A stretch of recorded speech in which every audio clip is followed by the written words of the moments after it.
Alright, hey guys, what's going on? So today we're going to be talking about parallel transporting spinors. Okay, this is going to be the last sort of on-topic video before we dive into some more heavy level math kind of stuff. Okay, so with that being said, make sure to hit that like and subscribe button. Make sure to go on my Patreon page if you want to support the channel and get the notes.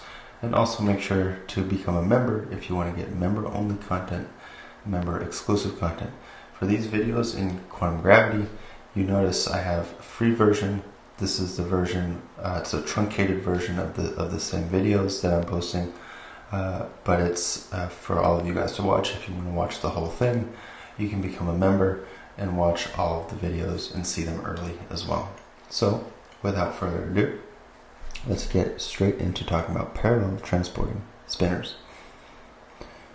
So, we now turn to the concept of parallel transporting spinors. So last time we made an equivalence between the holonomy of a curved complex manifold and spinors on a manifold.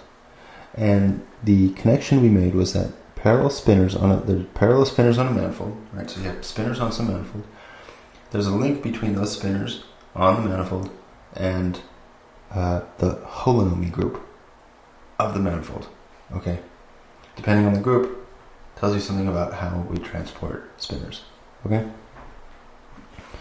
so this now makes sense given what we know about holonomy on a manifold. We found that the holonomy of a complex manifold was the group of transformations associated with the rotating of an object after having undertaken any path on the manifold. Okay, so we found that for a complex manifold, this group transformation was SUN, the SUN group, which is why we are able to move spinors on the manifold. Recall the parallel transport solution equation was this guy down here. Okay, so really quickly we could see that the complex manifold greatly truncates the degrees of freedom upon rotation of a vector around the curved manifold, and we are now in a position to move on to talking about the holonomy. Okay. So, the holonomy, as we've said, so we've mentioned now that this is a solution of the geodesic equation, okay? And so this is kind of a weird notation. My colon here refers to the solution here. So I'm sort of bunching this into these two paragraphs. So you'll get the point, right? So the idea here is that, so this is the solution to our geodesic equation. The things we're transporting are spinors, this chi of gamma of s, okay? So the holonomy is this thing right here, okay? The holonomy is the thing that is rotating our spinor to get us our newly transformed spinor at some other point on the manifold.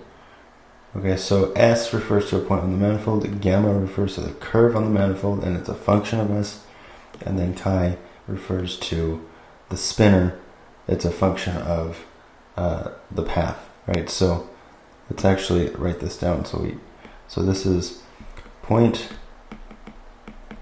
on manifold, this is the path on the manifold,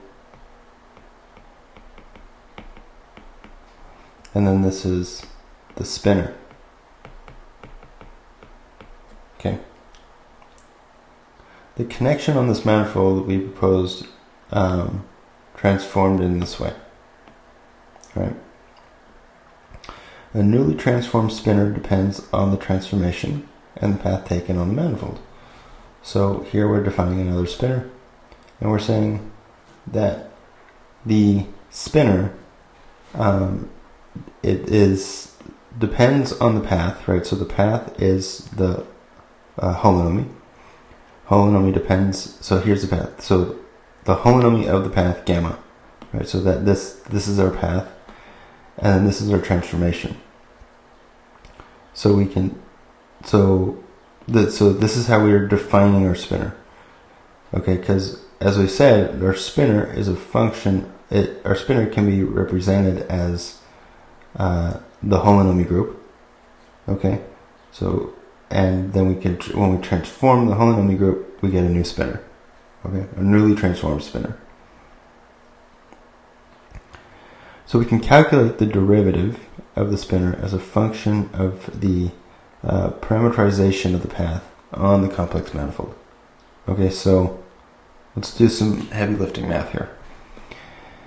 We're going to take the derivative of this equation. So when we take the derivative of this equation, we get this, right? Because this is a product rule, so we need the product rule.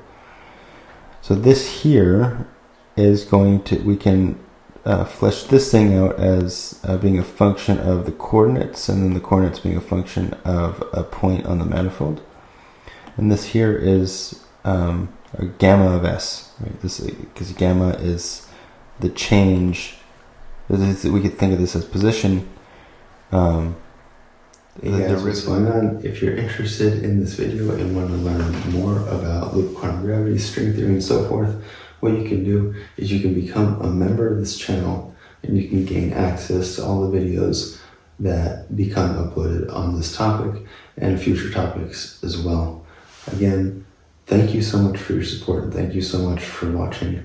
This channel keeps on growing and growing, and I'm very excited to see where this is going to go in the future. So with that being said, make sure to hit that like and subscribe button if you like this kind of content. Make sure to become a member as well. Thank you, and bye.